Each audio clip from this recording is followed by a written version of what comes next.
I shall cause, oh, I shall cause, I shall cause, oh, I shall cause, I shall cause thy message to reach all the corners of the earth. Oh, I shall cause, oh, I shall cause, I shall cause, oh, I shall cause, I shall cause thy message to reach all the corners of the earth. Coming up, a closer look at the ongoing conflict in Sudan. Indonesia celebrates their 100th year of the Jamaat with their Jalsa Salana. Germany Jamaat honored for winning the Engagement Day award. All that and more coming up today. Assalamu alaikum wa rahmatullahi wa barakatuh. Welcome to this week's episode of RoundUp. Yasser, are you excited for this week? Always, you know me. These stories are really intriguing and I'm excited to see what we come across. Of course, and it feels good to pause for a moment and actually understand what's going on. Yeah, I couldn't agree more. But before we head into that, let's jump straight into the headlines. Assalamu alaikum Jazib, how are you doing today? Welcome Salam, Nasser and Yasser Bhai. Alhamdulillah, I'm doing well. Let's get straight into the headlines.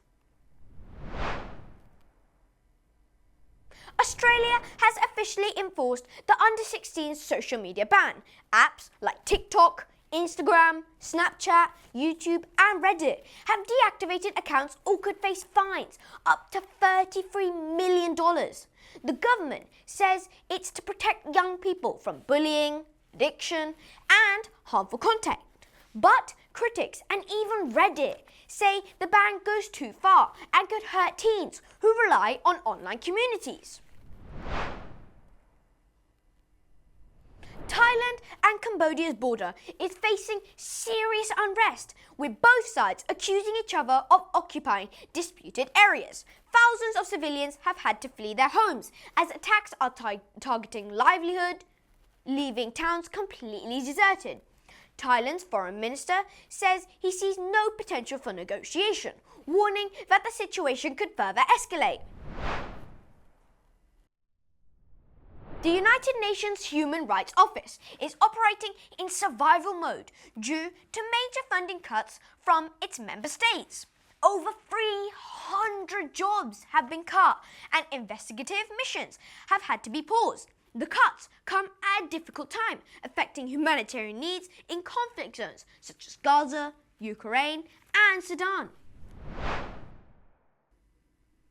Jewish people around the world are marking Hanukkah this week. The Festival of Lights marks the reclaiming of the Holy Temple in Jerusalem in the 2nd century BCE and an oil supply that miraculously lasted for 8 days. Hanukkah will run from 14th to the 22nd of December this year. Storm Bram is moving across Britain and Ireland, bringing heavy rain and strong winds, with gusts close to 100 miles per hour. The rainfall has overwhelmed drainage systems, leading to floods across the country. Major motorways have been closed as multiple crashes have been reported, as well as flights and trains cancelled or delayed. And last of all, in a world first, 9 professional cyclists have successfully launched a glider plane using nothing but human power. The riders were harnessed to the plane and raced down a 1,500 meter runway, creating over 6,500 watts of power, enough for a smooth takeoff. That's it for the headlines for today. Back to you, Nasser and Yasser Bhai. Jazakallah Jazib, some really important stories there. Now, let's turn our attention to Sudan, a nation facing one of the world's worst humanitarian crises, yet receiving so little attention. That's right. The ongoing conflict has displaced millions, devastated communities, and created severe food shortages. And despite the scale of suffering, the coverage on this remains minimal in mainstream media. So let's dive in and take a closer look. 30 million people in need of help. That's over half its population. Sudan, you might not have known about it, but you've probably seen it, clicked past it, or maybe even given it a like. But that's why we're here, to educate you on the topic. At its simplest, Sudan's crisis is a conflict between 2 military groups, the Sudanese Armed Forces, known as the SAF, and the Rapid Support Forces, known as the RSF. Tensions over who controls the country exploded into all-out war in April 2023.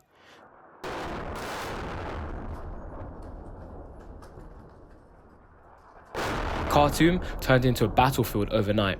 Homes, hospitals and markets were shelled, and in the chaos, over 8 million people were forced to flee, the largest displacement crisis on earth today. For Sudanese families, daily life has gone from normal to pure survival.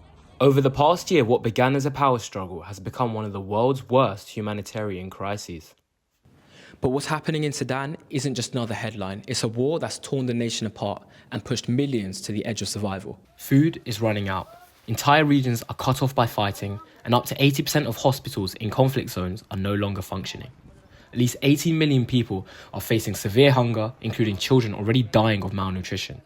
The young Sudanese who once dreamed of school, work, or just simple safety are now dodging airstrikes or searching for missing family members with no internet and no services. We spoke to Nyla, a humanitarian and events officer for the British Red Cross, to understand what this crisis means for civilians and what the world isn't seeing on social media.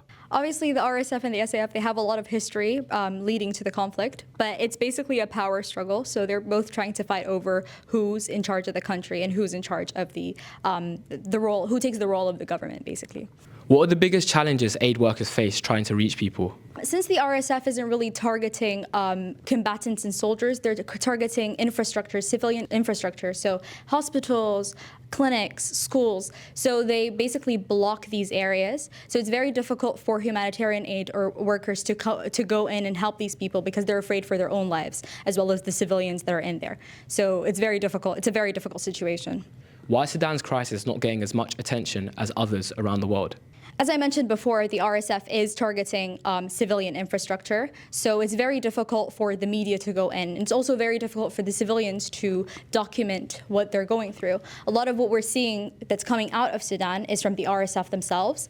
So a lot of people assume since the cameras are off, it means the conflict stopped, which is far from the truth. What does displacement look like on the ground for children and families? A lot of the families are afraid for their lives. However, they have to be displaced several times. They have to go from one region to another because the regions are constantly being under attack. So the violence actually escalates. So a lot of these families have to be displaced several times. So we have to understand that sometimes they don't have the support that they need. Children are out of schools, and it's very hard to get areas where they could stay in one area. And finally, what do you want young people around the world to understand and know about Sudan? I want young people to understand that talk about Sudan, educate yourselves about the country, because this is the world's largest humanitarian crisis, and we need to understand that, especially with the reach that we have right now, it is unacceptable that the world's largest humanitarian crisis is being labeled as a silent genocide. So let's educate ourselves, let's continue to fundraise, let's do what we can to help the people in need, because it's a very dire situation.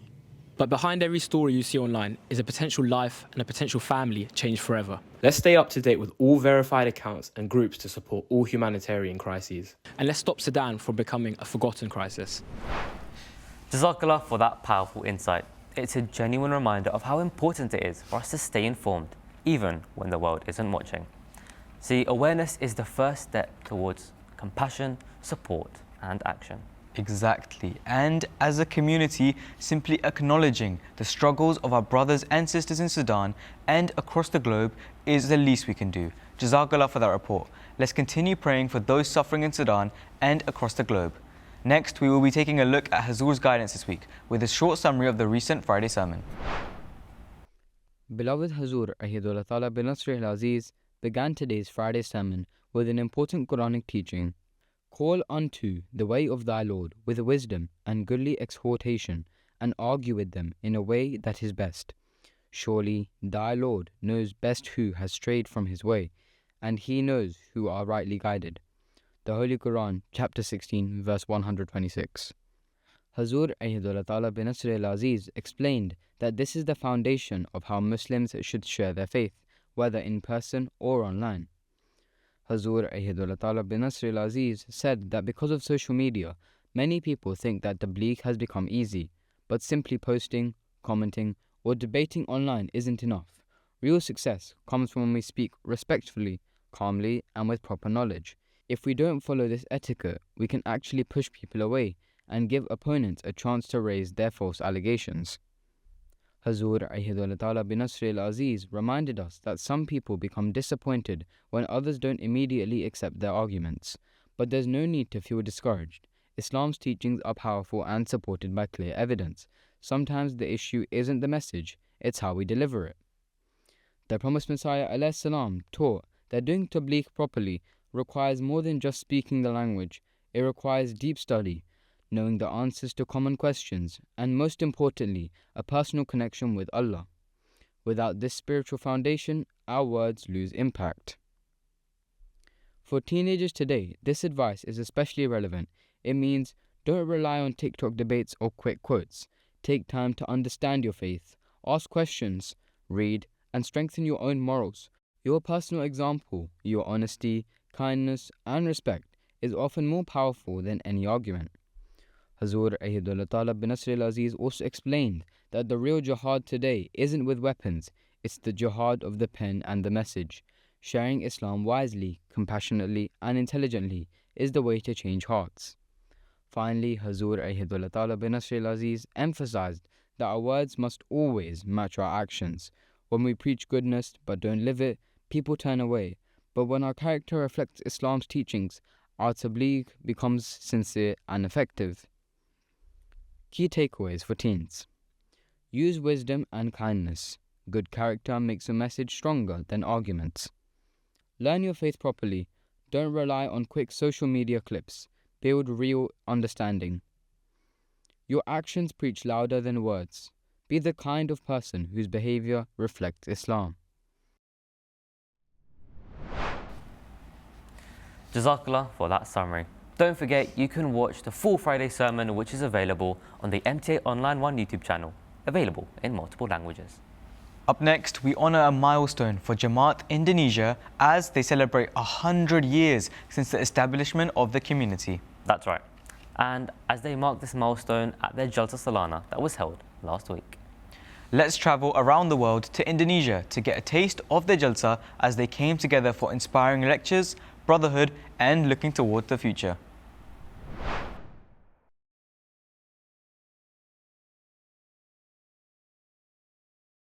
Assalamualaikum warahmatullahi wabarakatuh. Jalsa Salana adalah pertemuan yang selalu dinantikan oleh para Ahmadi. Di sini kita bisa mendengarkan berbagai ceramah agama yang mengunggah keimanan, sholat berjamaah, dan bertemu dengan saudara-saudara kita dari berbagai daerah. Tahun ini Jalsa Salana Indonesia terasa istimewa karena bertepatan dengan 100 tahun berdirinya Jemaat Ahmadiyah di seluruh Nusantara. Bagaimana suasananya? Yuk ikut saya. Jalsa Salana Indonesia berlangsung dari Jumat sampai Minggu 5-7 Desember 2025. Lokasinya ada di Gondrong, Tangerang, dan juga di banyak titik lain di seluruh Indonesia. Tahun ini Jalsa diadakan secara hybrid, jadi ada yang ikut langsung dan ada juga yang ikut online. Opening dan closingnya disiarkan langsung dari Gondrong. Di hari pertama, kegiatan dimulai dengan sholat Jumat berjamaah, lalu ada pengibaran liwae Ahmadiyah dan juga bendera merah putih. Setelah itu, Amir Nasional memimpin sesi pembukaan Jalsa Salana Indonesia. Pada malam harinya, semua peserta baik yang ada di Gondrong maupun yang ikut online ikut menyimak khutbah Jumat Huzur tercinta. Tentu saja saya ikut menyimak loh. Hari kedua diisi dengan ceramah-ceramah keagamaan yang mengunggah keimanan.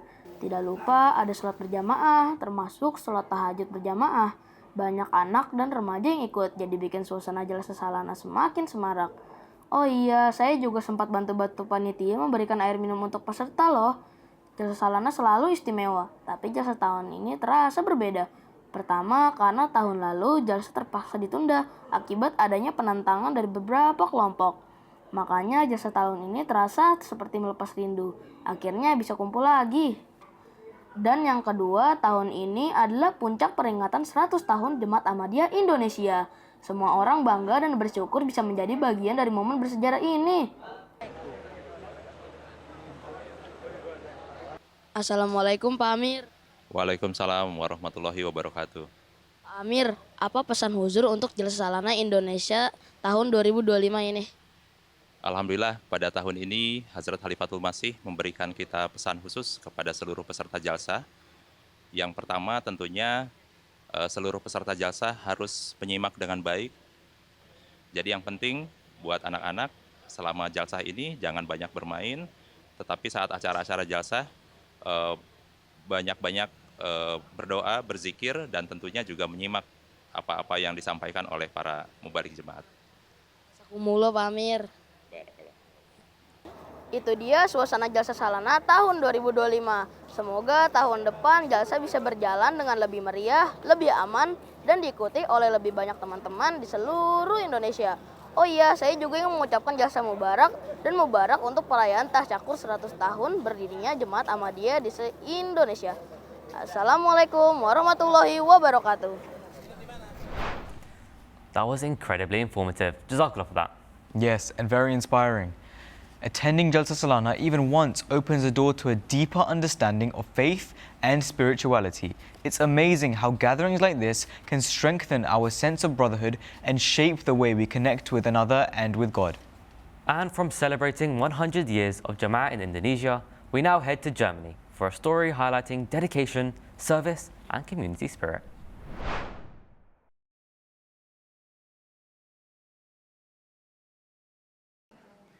Assalamu alaikum wa barakatuh. Seit 15 Jahren wird jedes Jahr in Deutschland ein Engagementpreis verliehen. Mit diesem Preis werden Menschen geehrt, die sich ehrenamtlich für die Gesellschaft einsetzen. Nach Nominierung und Fachjuryentscheidungen darf jeder Deutsche für ein Projekt abstimmen. Dieses Jahr ist es etwas sehr Besonderes für uns, denn einer der nominierten Projekte kommt aus unserer Gemeinde aus Köln. Für den Deutschen Engagementpreis 2025 wurde die Blauen Engel des Friedens nominiert. Und sie haben tatsächlich den ersten Platz geholt. Hazur Anwar Ayadullah Ta'ala bin Aziz hat auch zu Murabian, aber zu allen Jamaat-Mitglieder gesagt, ihr sollt neue Wege finden, für die Tabligh-Arbeit auch, aber die Menschen zu erreichen, um die schöne, friedliche Botschaft des Islam zu überbringen. Und deshalb war das eine Idee von mir, dass wir diesen Radclub gründen und durch Sport die Menschen vereinen und diese schöne Botschaft überbringen. Bei der Gründung des Radclubs habe ich nicht damit gerechnet, aber dann im Nachhinein hatte ich einen Traum, wo Allah Ta'ala mir das auch versprochen hat, dass wir auf dem guten Weg sind, beziehungsweise dass er uns helfen wird. Und da war ich mir sicher, dass wir die größten Preise auch auf jeden Fall inshallah eines Tages bekommen werden. Also ich war ja Alhamdulillah jetzt 9 Jahre in Köln tätig, dort habe ich den Radclub gegründet und die tollen Jungs haben ja Alhamdulillah richtig gut mitgemacht. Ich will das jetzt weiter in Kiel machen, dass ich dort auch einen Friedensfahrradclub gründe und überall da, wo ich die Möglichkeit bekomme, diese schöne Botschaft des Islams Ahmadiyya unter Hasurs Leitung an die Menschen zu bringen.